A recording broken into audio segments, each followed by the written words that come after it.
सह्याद्री क्रांती मळेगावकर या चिमुकलीने एका गाण्यातून शेतकऱ्यांच्या वेदनादायी व्यथा मांडल्यात. त्या काळजालाच भिडतात. यात अक्षरशः शेतकरी राजाला शेती करताना अनंत संकटाचा सामना करत आपला रहाटगाडा हाकावा लागतोय. याबरोबरच नैसर्गिक आपत्तीचा अचानक सामना करावा लागतोय. यामुळे या बळीराजाला शेती करताना तारेवरची कसरत करावी लागते. हातातोंडाशी आलेला घास निसर्ग अचानकच हिरावून घेतोय. यात दुष्काळ, अतिवृष्टी, अवकाळी आदी गोष्टीमुळे बळीराजाचे अनंत हाल होत आहेत.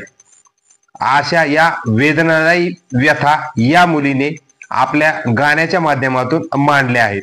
यामध्ये अक्षरशः सह्याद्री क्रांती माळेगावकर ही मुलगी या शेतकऱ्यांचा वेदनादायी व्यथा मांडताना अक्षरशः धाय मोकलून रडत आहे.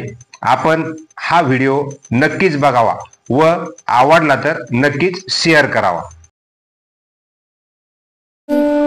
कर्ज काढून धरणी माय कशी बशी पोचली, कोपला हो वरून राजा ढगफुटी झाली. पाण्यानं लुटलं धान, त्यानं केलं सारं वजा. नशिबाच्या पुढं थकला शेतकरी बाप माझा. वावरात शिवारात झालं बघा पाणीच पाणी. हातातोंडाचा घास गेला, पीक गेलं ना वाहुनी. हंबरती गुरढोर धान्याला पाहुनी. आक्रोश करी मुका जीव, सोडवायला नाही कोणी. वाहून गेली जनावर, हतबल झाला बळीराजा. नशिबाच्या पुढं थकला शेतकरी बाप माझा. असलं कसलं इगीन आलं, फाटलं रे आभाळ. उसानी तर मान टाकली, डाळिंबाचं गेलं डोळ. करपली हो मूग मटकी, कुठं लावावं ठिकाळ. हात धुवून शेतकऱ्याच्या माग लागला या काळ. बघा मायबा किती तळमळतोय बळीराजा. नशिबाच्या पुढे थकला शेतकरी बाप माझा. ए देवा, ए देवा, ए देवा, तू सत्याचा वाली ना रे.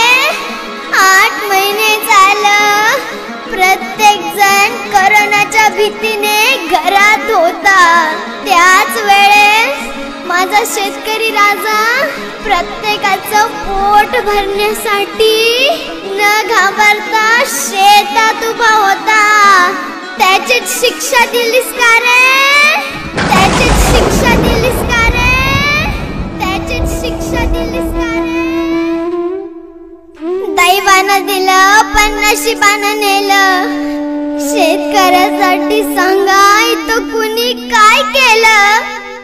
अंत नका पाहू, होतं नव्हतं तेवढं वाहून गेलं.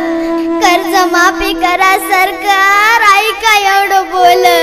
सह्याद्री मी लेख शेतकऱ्याची मांडते गारानं विनंती माझा. नशिबाच्या पुढं थकला शेतकरी बाप माझा.